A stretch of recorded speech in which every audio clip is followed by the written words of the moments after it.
future of PRRS disease is clearly elimination. We can't live with this disease forever. We can't eliminate it completely now at this time. We still have more work to do. But eventually we have to get this virus out of our pig populations. It's simply too costly to live with. I think we have now tools for an effective PRRS control. They are available, but we, the veterinarians, need to convince more, ideally all farmers, to implement and, more important, to maintain those strategies in their farms. I think we're moving towards a better situation, eradication in some parts. Certainly, I'm not going to probably be alive when a PRRS gets eradicated from swine populations completely. Using massive vaccination in areas like Augeski disease eradication, we can eliminate this bad disease from our farm. For me, this is the future with this disease. I expect that in the next years, many countries will start control programs similar to those of the United States or other countries, and also that probably in the next 5-7 years there will be any significant advance in the understanding of the disease. So for the next very few years, 3-4 years, I expect just to most farms, more companies will work very hard in controlling disease at farm level and then probably at a regional level.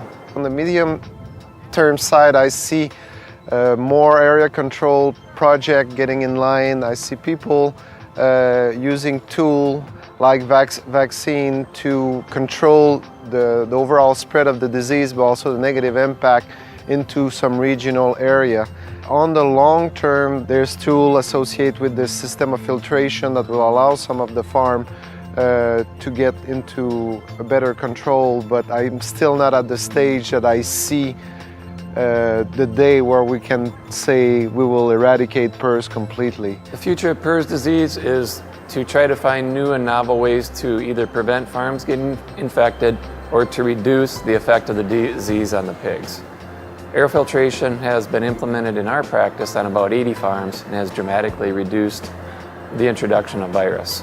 Along with other biosecurity measures, we feel we are able to make a big impact on new virus entry. However, there are still occasions when virus gets into the farm.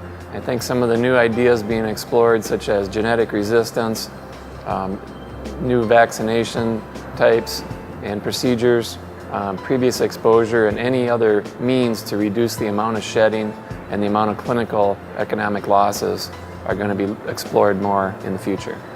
Now we have to use all the tools that we have for that, and if we don't use the tools, vaccines, diagnostics, everything that we have learned, if we don't create work together and work in regions, we're certainly not going to be moving towards that goal. The future, it depends. It depends if we have new vaccines available on the market that they are working really well.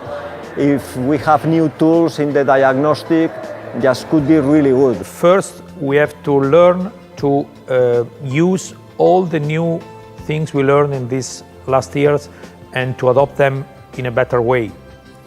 Second, I think that in the future we are still waiting the arrival of an effective vaccine against this disease. Visiting the United States, we see that the vaccination is not a solution, but is absolutely a very important tool to control the disease. One thing which is extremely needed is to still do some more research on the immunological field, basically, because we need better vaccines than the ones that we have so far. But besides that, and besides those research on the disease by itself, we need, of course, to tackle more research, to get more data about the rest of the factors that affect the disease. I trust on the veterinarians.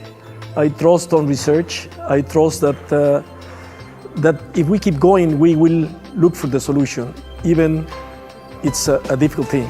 Then I really want to be optimistic. I don't have really the key, otherwise I'll become an important guy, which I'm not. But if we keep going, and especially those young people who are involved with new ideas, what we are looking for.